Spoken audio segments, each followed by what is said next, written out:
Dan Illman, Mike Beer. It's Alabama Saturday at Saratoga, and the co-features a nice one on the grass for 3-year-old fillies. It's the Grade 2 Lake Placid. We're going a mile and a 16th on the inner turf. Carded as race number 8 to kick off the 50-cent late pick 4. Let's take a peek at this field. And you've got a really intriguing runner breaking from the rail with the Moonlight, won the Saratoga Oaks, Mike, 13 days ago, going a mile and 3/16. And this is a horse that you had the feeling might want to go longer distances, but they're jamming her back in the entries and cutting her back in distance. I was surprised to see her back in the entries so quick, especially cutting back in a Grade 2 race, because if nothing else, Dan, she's looked like Grade 1 quality since she's gotten over here off of a really impressive win in that Saratoga Oaks 13 days ago. I was surprised that she's in here. Boy, it feels like if she runs, though, and shows up, she's going to be a handful. Let's throw up the Timeform US pace projector, because I'm not sure if this pace is going to be very fast.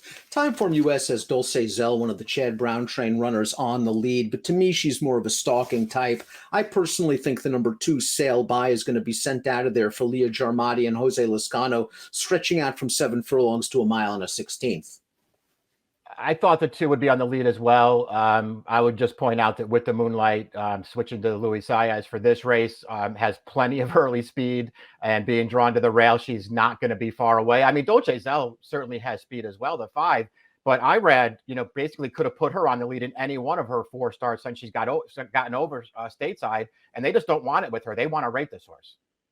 You made an excellent point about With the Moonlight's tactical speed, because most of the time we think of European entrants, we think that they're sort of these one-run closers that miss the break. Not so with the Moonlight. When she was second in the Belmont Oaks, she was right up close. In the Saratoga Oaks, the race we're going to show you right now 13 days ago, she pulled a little bit early. She eventually settled in second position. She went after the pace setter turning into the stretch. William Buick kept her well off the rail, and she scored despite failing to change leads.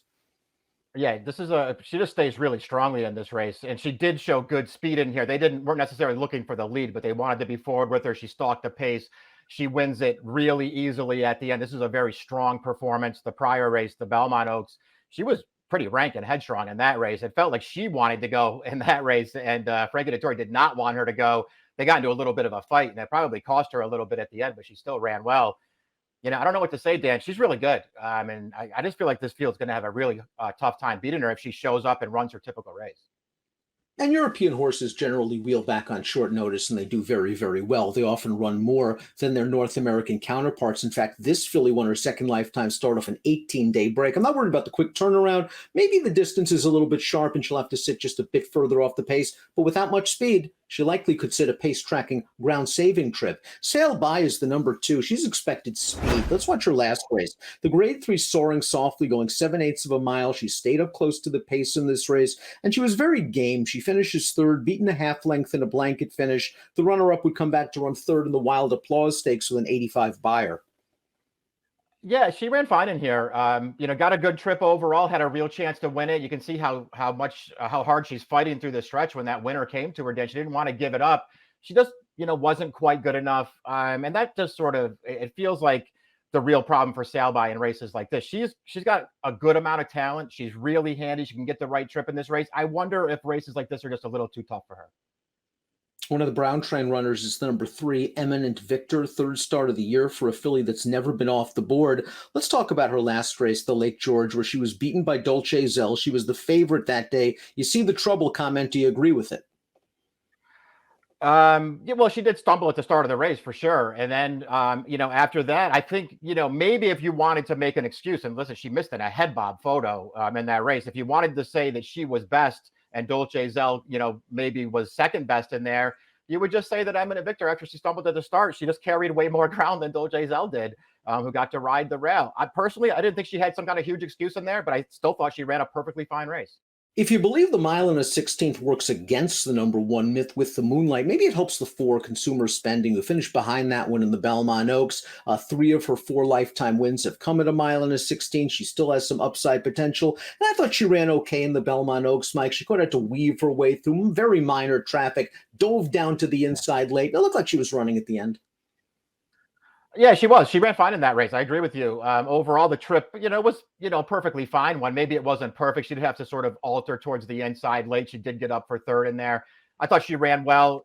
More than anything else, I think she was a good 2-year-old. I think she's come back a lot better as a 3-year-old. I do think the shorter distance works for her. Chad has 4 of the 8 in this race. If I was going to take one of them, this is the one I want. He also has Dulce Zell, who won the Lake George earlier in the meet. We're going to watch that performance. And turning into the stretch, Irad Ortiz has Dulce Zell in the pocket, and all he's looking for is a little bit of room. And now he's thinking, maybe I can get outside this pace setter. Well, that's not going to happen. Well, maybe I can get inside this pace setter. Well, it's not there yet. Maybe something will open up, and now something does. And Dulce Zell does the rest, getting up to win by a nose over Eminent Victor.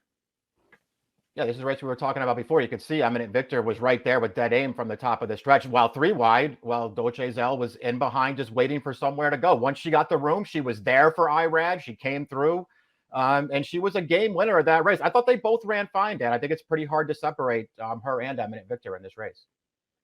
Dulce Zell does nothing wrong since coming to the States for Chad. 4 starts, never been off the board. Haughty is up next. She ran 5th in the Belmont Oaks, Mike, and I wonder if that was just a situation where that distance was just too far for her, and she'll appreciate cutting back in distance. Big winner of the Penn Oaks 2 starts back, but that race was over such a boggy turf course. It's really tough to trust that form.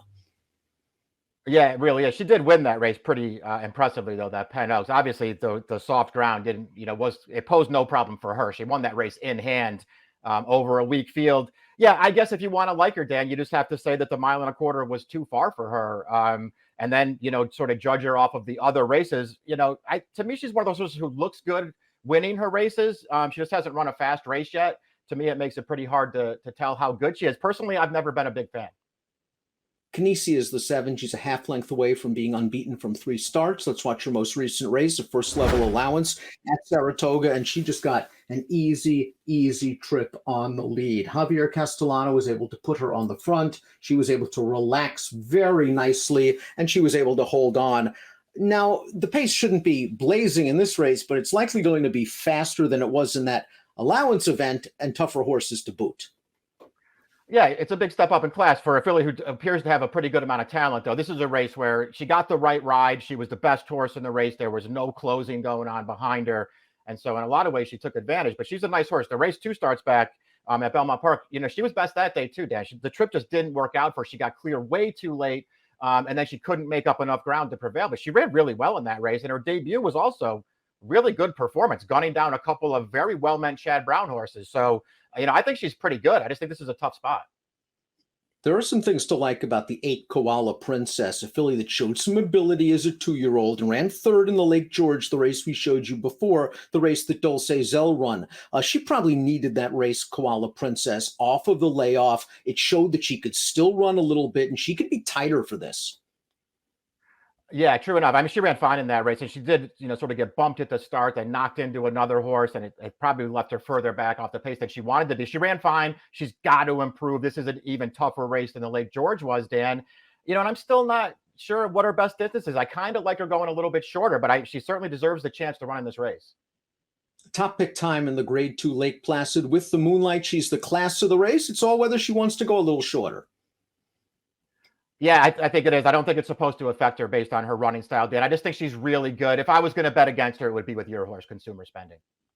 Consumer Spending might be at the mercy of the pace. If it's not fast, it could work against her. She likes to come from behind, but maybe she can upend with the Moonlight in a good edition of the Lake Placid on Alabama Saturday at the Spa. Good luck.